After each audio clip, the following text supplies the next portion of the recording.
नमस्कार दोस्तों, स्वागत है आपका। तो देखिए आज बात करेंगे यूपी होम गार्ड रिक्रूटमेंट 2025 के बारे में। तो इसमें जो है टोटल 41,424 41,424 वैकेंसीज जो हैं आई हुई हैं।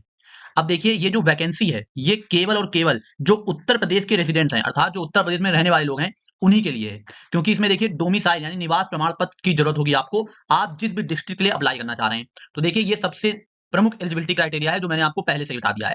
अब आइए इसके बारे में डिटेल से जान लेते हैं।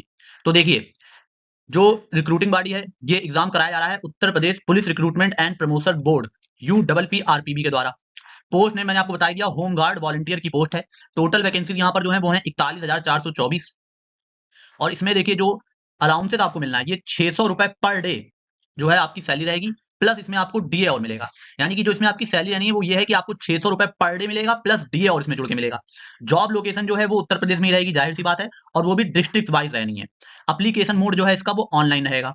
अब देखिए पोस्ट नेम जो टोटल वैकेंसी है होम गार्ड की वो मैंने आपको बताई दी है, 41,424 है।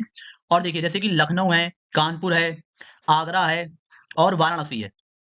यहाँ पर सबसे ज्यादा सीट्स हैं। जैसे कि कानपुर नगर में 1947, लखनऊ में 1371, ठीक है। इसी तरह से अलग अलग जिले में अलग अलग जो है नंबर ऑफ सीट्स हैं इसके लिए। तो देखिए जैसे कि मैंने यहाँ पर आपको ये ऑफिशियल नोटिफिकेशन से मैंने जो है पीडीएफ लिया है और ये मैंने यहाँ पे लगा दिया है। तो इसमें आप अपने जिले के हिसाब से देख सकते हैं कि कितनी वैकेंसीज हैं और कितनी वैकेंसीज रिजर्व कैटेगरी के लिए हैं वो भी देख सकते हैं। जैसे कि आगरा का देखिए, आगरा में 495 अनरिजर्व हैं, 258 एसटी के लिए, एससी के लिए रिजर्व हैं, 24 एसटी के लिए, 332 ओबीसी के लिए रिजर्व हैं, 123 ईडब्ल्यूएस के लिए रिजर्व हैं। तो टोटल इस तरह से आगरा में 1232 हो जाएंगी। इसी तरह से आप इस पूरी इमेज में अपनी जिले को देख सकते हैं। इसी तरह से देखिए 75 जिले हैं तो उसके बाद ये दूसरी इमेज है, यहाँ पे आप अपना जिला ढूंढ सकते हैं और वैकेंसी देख सकते हैं। इसी तरह से ये तीसरी इमेज है और फिर उसके बाद ये चौथी इमेज है और उसके बाद ये पांचवी इमेज है। तो यहाँ टोटल वैकेंसी आप देख सकते हैं 41,424 हो जाएंगी। तो ये तो हो गया वैकेंसी की स्टेट वाइज और कैटेगरी वाइज डिटेल। अब हम देख लेते हैं इसकी एलिजिबिलिटी क्राइटेरिया को। तो देखिए इसमें एजुकेशन क्वालिफिकेशन में केवल आपको 10th पास अगर आप हैं तो आप इसके लिए अप्लाई कर सकते हैं। और देखिए इसमें जो डोमिसाइल का रूल है कि आपको रेसिडेंट होना चाहिए उस स्पेसिफिक डिस्ट्रिक्ट का जहां के लिए आप अप्लाई करना चाह रहे हैं।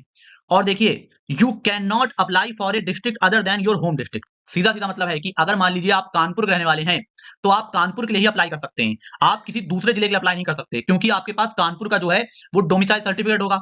तो जो निवास प्रमाण पत्र आपका लगेगा वो कानपुर का ही लगेगा। तो आप केवल अपने होम डिस्ट्रिक्ट के लिए अप्लाई कर सकते हैं और किसी डिस्ट्रिक्ट के लिए अप्लाई नहीं कर सकते। अब देखिए ये तो हो गया एजुकेशनल क्वालिफिकेशन।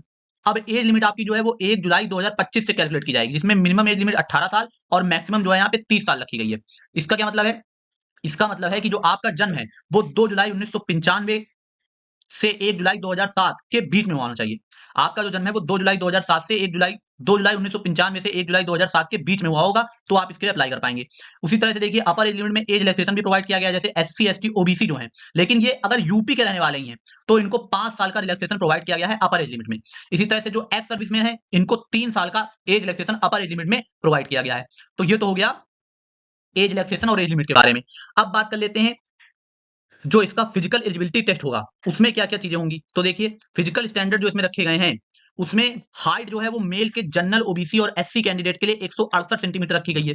वहीं मेल के अगर आप एसटी यानी कि शेड्यूल्ड ट्राइब अनुसूचित जनजाति के कैंडिडेट हैं तो 160 सेंटीमीटर की हाइट होगी आपकी तो भी चल जाएगा। फीमेल कैंडिडेट हैं अगर आप जनरल ओबीसी एससी के तो 152 सेंटीमीटर हाइट होनी चाहिए। और अगर आप फीमेल कैंडिडेट शेड्यूल्ड ट्राइब अर्थात अनुसूचित जनजाति की हैं तो 147 सेंटीमीटर हाइट होगी तो भी चल जाएगा। इसी तरह से चेस्ट की बात करें तो ये केवल मेल के लिए है, मेल कैंडिडेट के लिए है, जिसमें जनरल ओबीसी और अगर एससी के कैंडिडेट हैं तो आपका चेस्ट जो है वो 79 सेंटीमीटर का होना चाहिए बिना फुलाए और 84 सेंटीमीटर का होना चाहिए जब आप उसको फुलाते हैं। यानी कि मिनिमम 5 सेंटीमीटर का एक्सपेंशन होना चाहिए जब आपका चेस्ट जो है वो फुलवा के नापा जाएगा। तो ये हो गया। और अगर आप एसटी कैंडिडेट हैं तो 77 सेंटीमीटर का आपका चेस्ट होना चाहिए बिना फुलाए और फुलाने पर 82 सेंटीमीटर का होना चाहिए। अब देखिए यहाँ पे लिखा भी है मिनिमम 5 सेंटीमीटर का जो एक्सपेंशन है चेस्ट में वो सभी मेल कैंडिडेट्स के लिए मैंडेटरी है।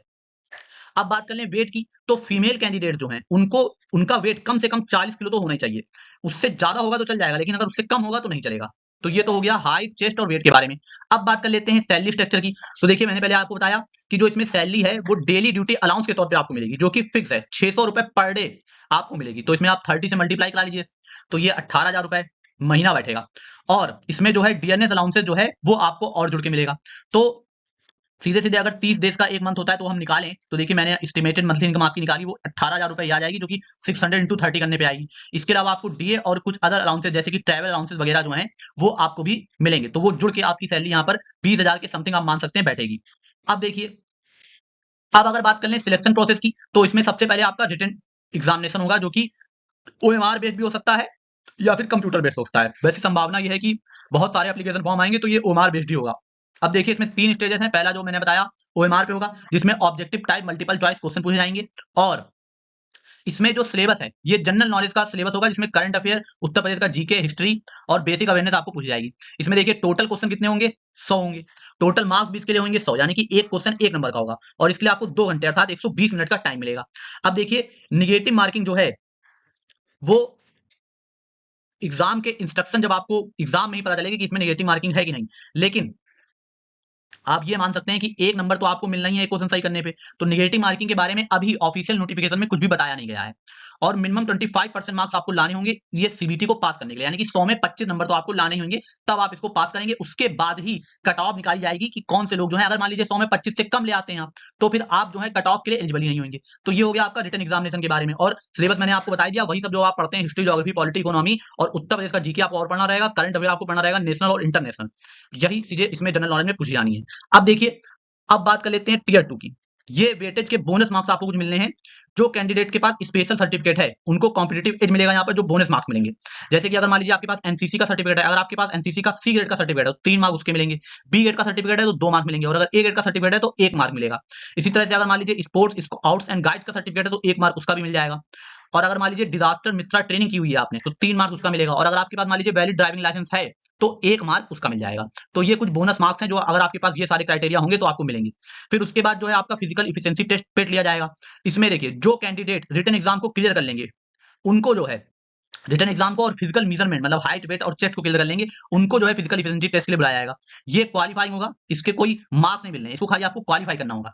जैसे कि मेल के लिए यहाँ पर रेस होगी जिसमें आपको 4.8 किलोमीटर 28 मिनट में दौड़ना होगा। फीमेल के लिए भी रेस होगी जिनको 2.4 किलोमीटर 16 मिनट में दौड़ना होगा। तो ये हो गया फिजिकल एफिशिएंसी टेस्ट के बारे में। अब देखिए, अब आपको इसके लिए अप्लाई कैसे करना है, तो देखिए ये सारे स्टेप मैंने यहाँ पर लिख दिए हैं। इसमें ओटीआर कराना कंपलसरी होता है, तो आप ओटीआर कर लीजिए। फिर उसके बाद ये सारे स्टेप अगर आप फॉलो कर लेते हैं, 7 स्टेप हैं, तो आप आराम से इसके लिए अप्लाई कर पाएंगे। अब देखिए, अब अगर बात करें इंपॉर्टेंट डेट्स की, तो देखिए 18 नवंबर को इसका नोटिफिकेशन आ चुका है। 18 नवंबर से ही फॉर्म भरना शुरू हो चुके हैं। 17 दिसंबर लास्ट डेट रहेगी इसके लिए अप्लाई करने के लिए, और 17 दिसंबर लास्ट डेट रहेगी इसके फी पेमेंट की भी, और एग्जाम की डेट जो है वो बाद में अनाउंस की जाएगी, अभी अनाउंस नहीं की गई है। अब अगर हम फीस की बात कर लें तो जनरल, ओबीसी और ईडब्ल्यूएस कैंडिडेट हैं अगर आप, तो 400 रुपए फीस रखी गई है। अगर आप एससी एसटी के कैंडिडेट हैं तो यहाँ पर 300 रुपए फीस रखी गई है। तो बस अब इसमें इतना ही था बताने के लिए। अब अगर आपको हमारी मेहनत और वीडियो पसंद आता हो तो आपसे रिक्वेस्ट है कि वीडियो को लाइक करें, इस जानकारी को अपने दोस्तों के साथ भी साझा करिए, और चैनल को सब्सक्राइब जरूर कर लीजिएगा। बहुत बहुत धन्यवाद आपका।